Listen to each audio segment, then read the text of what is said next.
Hello everybody and welcome back to the channel. I'm your host Josh, aka finleekilgore, and today I wanted to take a look at 10 creature cards that I personally think should be downshifted to common in order to push Pauper Commander forward as a format. Now, downshifts are a key way to help ensure a continually progressing and a healthy format. The issue that we find whenever we start talking about downshifting cards, however, for Pauper Commander, those same downshifts take effect in 60 card Pauper Constructed. I made sure that the 10 cards that I chose for this list would not break 60 card Pauper Constructed, but instead help it to maybe thrive in some areas. Each of these cards would also help add some power to specific archetypes inside of Pauper Commander and hopefully break up the monotony that exists sometimes of play a pinger, play a non-creature spell, and win. Now, before we continue, for those of you who are unaware of what downshifting means, it's when you take a card at a higher rarity value like uncommon and you bring that down to a lower rarity such as common. Now, the way that that's typically done is by reprinting cards inside of things like Masters sets or the Modern Horizons sets, maybe even supplemental products. You could even do this through printings in Magic the Gathering Online. As a matter of fact, it is super important to remember that Magic the Gathering Online is the sole reason why we have a card like Chainer's Edict inside the format in the first place, as it has never been printed at the common rarity inside of any paper product. So without any further ado, let's break down my list of 10 creature cards that I think need to be downshifted to common. Again,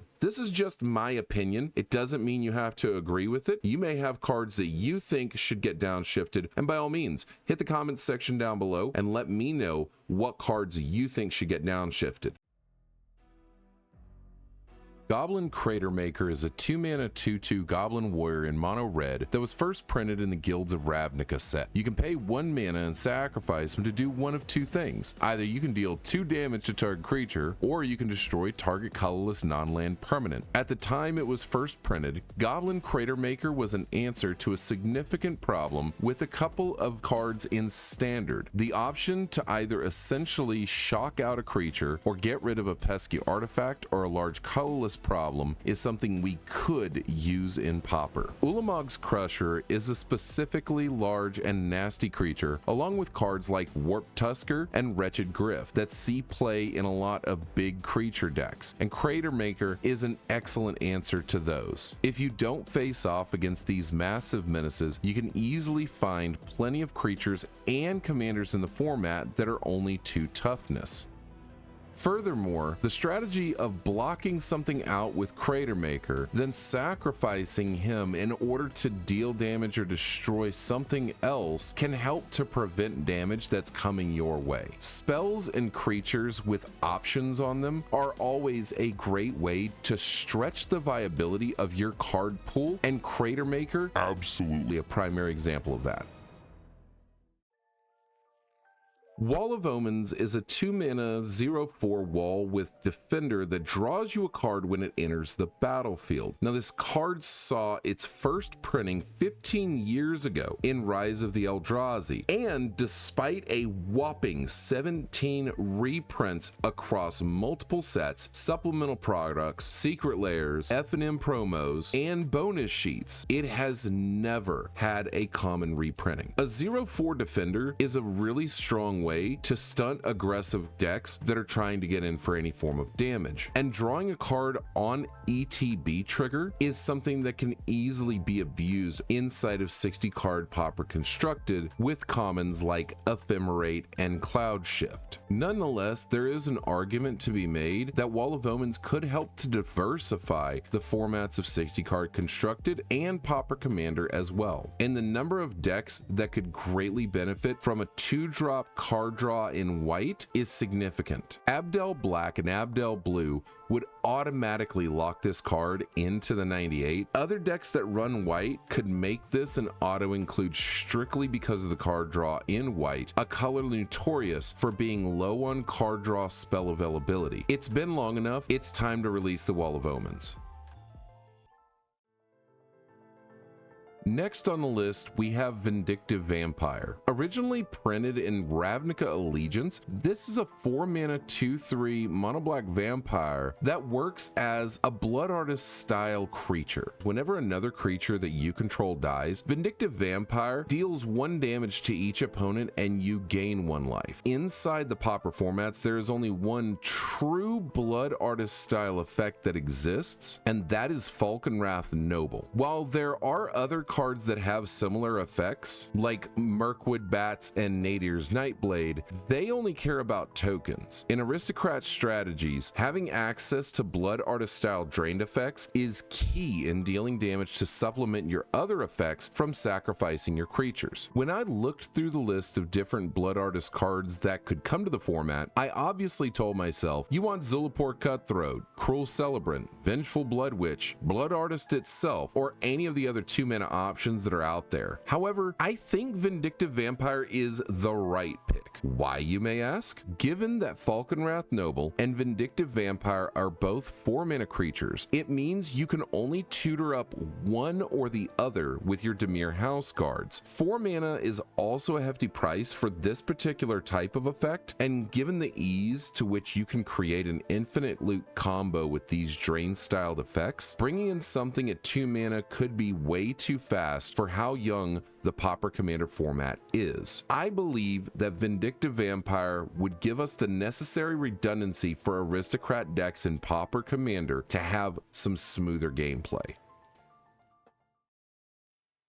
Now, one of the biggest issues I think most people could argue that we see in Pauper Commander is an overall lack of aggro decks outside of maybe Arabella, Zeta, Dionysus, and a handful of other options. I feel like green could use some strong aggression cards, and that's one of the reasons why I think cards like Strangleroot Geist, Gnarlwood Dryad, and Paradise Druid should absolutely be moved to the common rarity.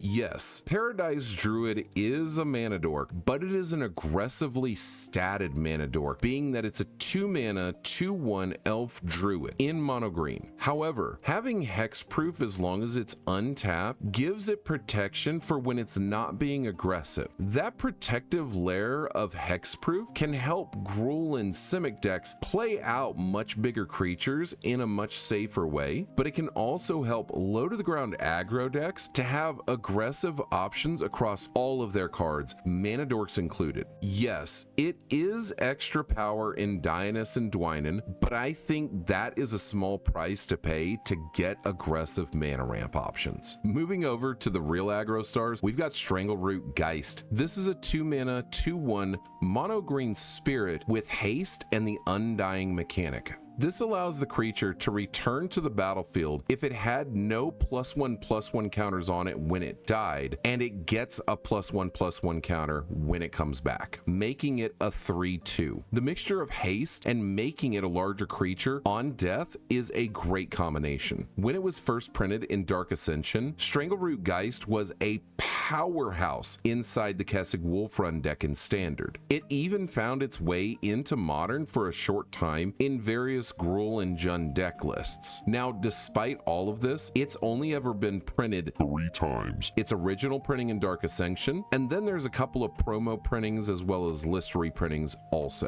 The fact that this card was lost to time, as well as it being a hyper aggressive card, I think makes it a perfect candidate for the Pauper Commander format, particularly in decks like Grumgully or Bloodbraid Elf, or even with +1/+1 counter synergies like Hamza or Kutzel. Meanwhile, a creature like Gnarlwood Dryad brings power at a low mana cost for anything running green. It's a 1-mana 1/1 Dryad Horror with Death Touch that gets +2/+2 as long as there are 4 or more other card types in your graveyard. Delirium as a mechanic is a bit harder to reach in Pauper Commander than it is in other formats. Yes, we have fetch lands like Evolving Wilds, plenty of instants and sorceries, and artifacts that we can sacrifice to supplement the creatures that would go into the graveyard normally. Getting 4 different card types into the graveyard is significantly harder than other formats like Modern, Legacy, even in normal EDH. People will look at this as being a card that you just stuff into Finn the Fangbearer and call it a day. However, in graveyard strategies, this is a 1 mana 3/3 with Death Touch, and that is significant. Even inside low to the ground aggro style decks, this can be a tyrant. In 60 card constructed Pauper, this is essentially the closest thing that you could potentially get to having a Tarmogoyf. It fits into so many places and so many different strategies. It wards off big creatures like Ulamog's Crusher or the random annoyed Altasaur, and it offers a way to be truly aggressive in green at the same time. All 3 of these cards, Paradise Druid, Strangleroot Geist, and Gnarlwood Dryad, can offer new viability to mono green and true Gruul aggro decks in the Pauper Commander format, which honestly we need to see more of. Otherwise, we'll probably just be stuck in mid-range hell forever. Speaking of aggressive strategies, Signal Pest is another card that would greatly help those decks across all colors. This 1 mana 0/1 artifact creature Pest has a strong mechanic with Battlecry, which allows each other attacking creature to get +1/+0 until end of turn whenever Signal Pest attacks. Since Signal Pest can only be blocked by flyers or creatures with reach, it gives him the evasive moves necessary to stay alive while buffing up your other aggressive strategies. Some could say that this card would break 60 card Pauper constructed format. They wouldn't necessarily be wrong. Remember that Signal Pest was an absolute all-star back in Modern during the Arcbound Ravager affinity days. However, in Pauper, where we're dominated with decks like High Tide and Delver, I don't know that this is a card that any of the decks really want to play. Yes, it could cause problems with any form of affinity lists, particularly ones that might include like Mirror Enforcer or Frogmite, maybe even a Somber Hoverguard if you really wanted to bring that in. But there are plenty of answers to this, and it makes it feel foolish that it's still only at uncommon. In Pauper Commander, this card would help to further push more aggression and less mid-range, as well as less tempo, less control, less combo. All of that would help to keep Pauper Commander healthy overall as a format. Moreover, in a deck like Zeta, this is an all-star. Since it lacks color identity, you can plug it in anywhere and buff a whole board. Soul Sisters token deck, Signal Pest will make your go wide go big. What about Silver Fur Master Ninjas? Perfect fit. Mind you, this does help decks like Balmor and the infamous Third Path Iconoclast, but it's also the kind of card that will lead players to start adding more interaction cards into their decks to deal with threats like these, which is something we also need more of.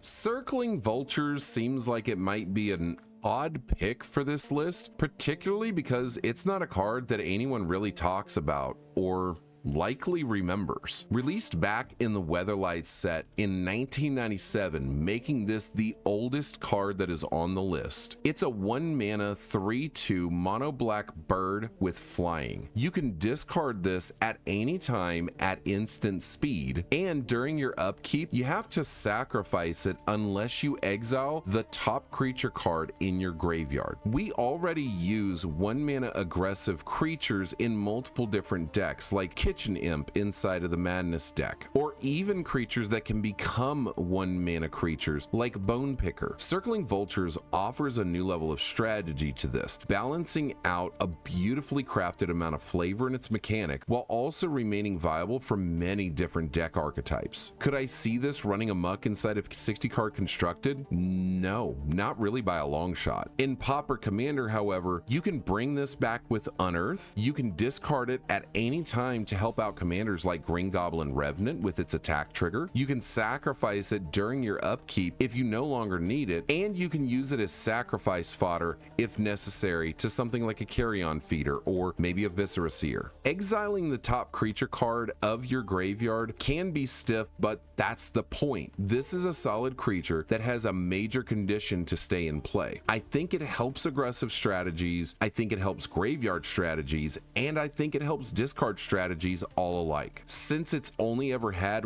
one printing, I also think that it's also just worthwhile to bring an old card back into the fold of Modern Magic reprints. Hey you. Yeah, you. I happen to hear that you're not subscribed to the channel and you haven't been hitting like on the videos. Hit the subscribe button. And while you're at it, leave some comments down below. I like hearing from you. You can also go follow my Instagram page at finleekilgore, my whatnot page. Username is finleekilgore. I like selling cardboard. If you enjoy buying cardboard, you can go down to the description below and get $15 in free credit that you can use on my store. Just remember that it's for first-time users only and shipping and handling charges may apply.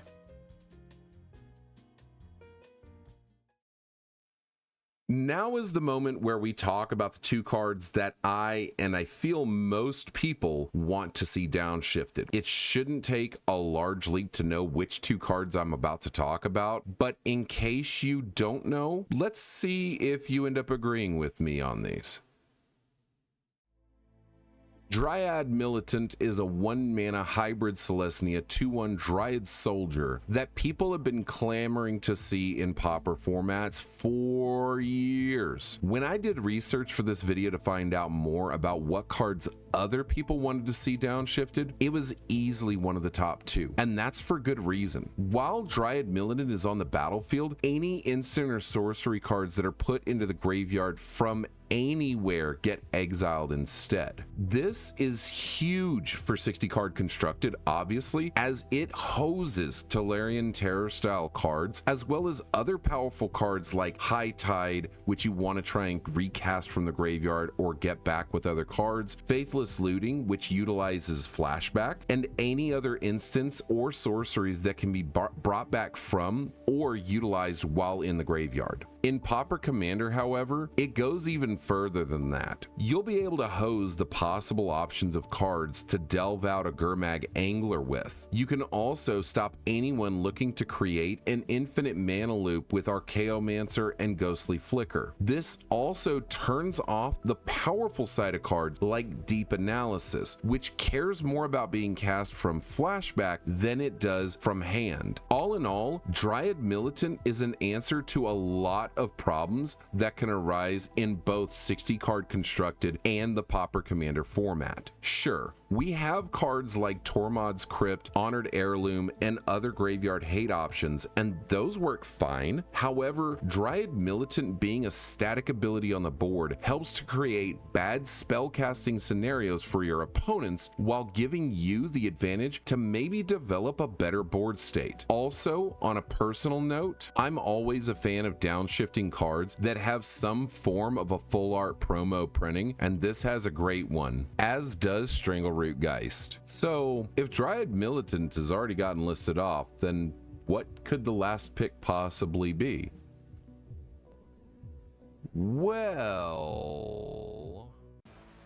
if you're someone who likes life gain strategies, but you just can't find quite enough payoffs for those strategies, Ajani's Pridemate is the card you and I both most want to see downshifted to common rarity. This 2-mana 2/2 cat soldier that gets a +1/+1 counter every time you gain life has to be the most requested downshift in the history of Pauper. I did the research. I read the Reddit forums. I even looked inside of old school forums.